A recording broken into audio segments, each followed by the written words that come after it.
جمعیت علماء اسلام نظریاتی بلوچستان کے امیر مولانا عبدالقادر لونی نے کہا کہ وفاق متاثرین کی جلد بحالی اور امداد کے لیے ہر ممکن اقدامات کرے۔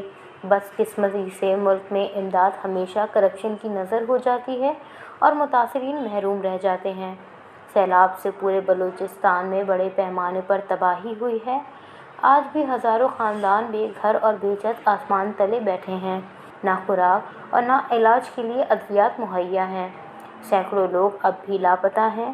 حکومت اپنی تمام تر توجہ اور توانائیاں سیلاب متاثرین پر صرف کرے۔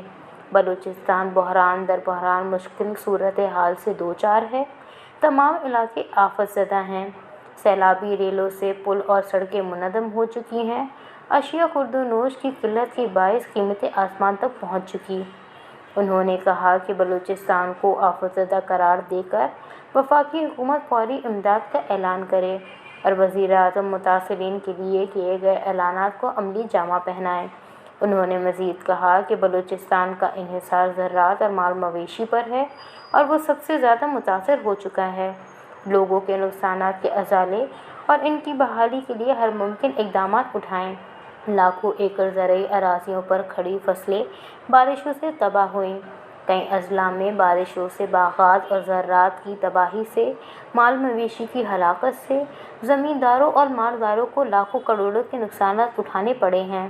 انہوں نے یہ بھی کہا کہ حکومت بیرونی اور اندرونی امداد متاثرین تک پہنچائے۔ وش نیوز، کوئٹہ۔